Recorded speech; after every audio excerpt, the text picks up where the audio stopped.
Hello, Aquarius, Sun, Moon, Rising, and Venus signs. Kamusta kayo? Sana po'y nasa mabuti kayong kalagayan. Welcome back po sa Star Tarot. Kung bago kayo dito, welcome din kayo. Thank you sa inyong support. I truly appreciate it. God bless you all. Aquarius, paunang mensahe po ninyo.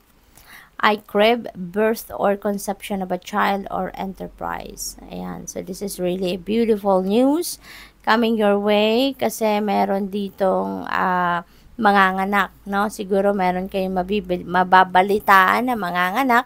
Maaaring yung person ninyo yan or baka kamag-anak ninyo, kaibigan, or maaaring you're giving birth to a new enterprise or new project, no? Or new business. Maaring ganun din yan. So, congrats.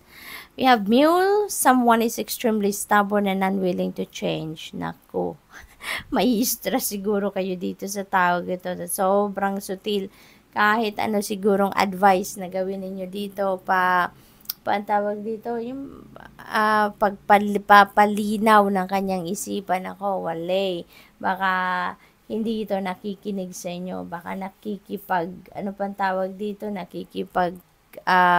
discussion pa siguro to sa inyo. So, extremely stubborn, sabi nga na willing to change. Kaya siguro sa ngayon, teka muna, atras ka muna from that person, At baka sayang lang ng oras ninyo kakasabi dyan ng kung ano man ang dapat gawin, no?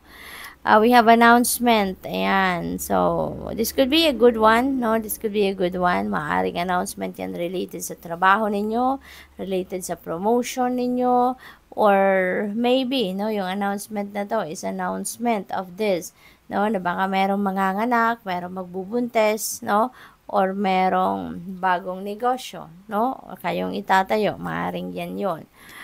We have bouquet compliments from an admirer. Ayan. So, meron kayong tagahanga at maaaring makareceive kayo dyan ng bulaklak from your tagahanga or siguro mga words of compliment, no? Ang marireceive ninyo. We have happiness. Wow, napakaganda. Magiging masayang-masaya kayo sa ngayon. Aquarius, maybe because of this crib energy, no? Or matutuwa kayo dito sa announcement kung ano man yan. So, congrats! We have Cheerfield. Someone new is entering your life. Ayan, maaaring ito, baka some babies coming in sa pamilya, sa buhay ninyo, kaya magiging masaya talaga kayo, no? So, maaaring siya yung bagong papasok sa buhay ninyo. Or possible din, ang iba sa inyo dito, ikakasal na siguro, no? Or merong magpapakasal, kaya that person, 'di ba, is entering your life. Magiging miyembro na ng pamilya officially. We have chain of events that will affect your life. Ayan. So, mayroong mga pangyayari dito sa buhay ninyo na parang magkakaroon ng domino effect. Isang bagay lang or isang area lang ng buhay ninyo ang magkakaroon ng, tawag dito, magkakaroon ng maaring pagbabago or isang importanteng kaganapan, but it's going to have an impact, no, sa iba-iba pang areas ng buhay ninyo. So, what else? We have bag. Napakaganda naman ito. It's something important, no? Is about to come in, such as new job or raise, or maaring promotion din ito. So, napakaganda. Maaring ito din yung related sa announcement na yan, baka mapopromote talaga kayo or mabigyan kayo ng pay raise.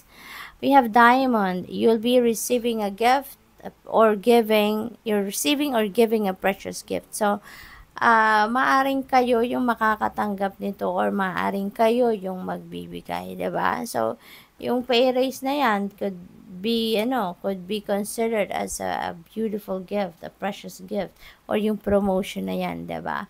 So, whatever this is, no? Siguro kung hindi kayo makakatanggap, kayong magbibigay ng isang napakahalagang regalo. What else? We have butterfly, a change for the better, napakaganda. Merong mga pagbabago magaganap sa buhay ninyo sa ngayon at ito ay sa inyong ikakabuti, no? Ikakabuti ng inyong sitwasyon. So, this is really beautiful. Parang you're full of blessings sa ngayon, Aquarius. What else? We have mice, discord among friends or family. Ayan. So, merong parating, merong dadating, merong aalis, no? Totoo nga, 'di ba? Kapag talagang may aalisin kayo sa buhay ninyo, merong dumadating, merong papasok na bago. So, yung discord na to, no? Among friends or family, baka nakaaway ninyo ito, hindi ito parang may hindi kayo pagkakaintindihan dito, may hindi kayo pinag-agrihan na bagay kaya maaring ayun na nga, nagkahiwalay na kayo, no? Baka yung kapamilya ninyo to or kaibigan, yung ganon, nakaalis sa buhay ninyo. We have Bo, you are highly thought of. Kung sino man ito na nag-iisip sa inyo, maaaring siya to, no? Baka iniisip pa rin ng taong ito kung ano nga ba nangyari? Bakit umabot sa ganito na naghiwalay na kayo ng landas, nagkaaway kayo, hindi kayo nagkaintindihan na hanggang sa dumating na sa punto na parang baka itinakwil na ng bawat isa ang bawat isa, no? So, maaaring may mga ganong ganap. And maybe this person is still thinking about you. Maybe still trying to figure out, no? Kung ano ang nangyari, bakit nangyari, 'di ba? Or kung ano man ang kailangang gawin para baka magta-try, no, na ma-patch up ang inyong sitwasyon. So, let's see kung ano pa ang kaganapan dito for Aquarius.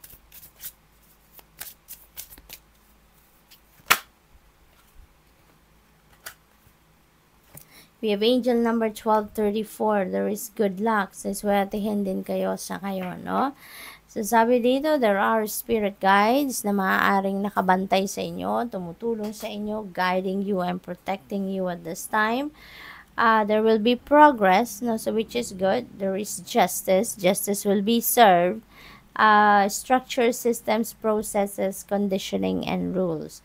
You are on the right track. Yan ang sinasabi sa inyo ng card na to, so which is really good. Nasa tamang daan kayo. So stay on track. Someone from the other side has your back and encourages you to try your best. Maaaring yung mga guides ninyo yan, no? Na laging nandiyan dyan, tinutulungan kayo. At saka, you will succeed. There is a promise dito of success, no? So, parang kung siguro nalalapit na din talaga kayo sa pagtatagumpay kung ano man itong pinagtatrabahuan ninyo, ano. Sabi dito, observe your surroundings and communicate clearly. Be sure that everything will fall to pieces. Ayan. So, importante talaga na lagi kayong aware sa mga nangyayari sa paligid ninyo. At saka, communication is key sa kahit anumang pagtatagumpay. So, importante talaga na ano kayo ngayon, na very observant kayo, no? And kapag nakikipag-usap kayo, communicate clearly and effectively is important, no? So, good luck. Thank you for watching. Love and light. Namaste.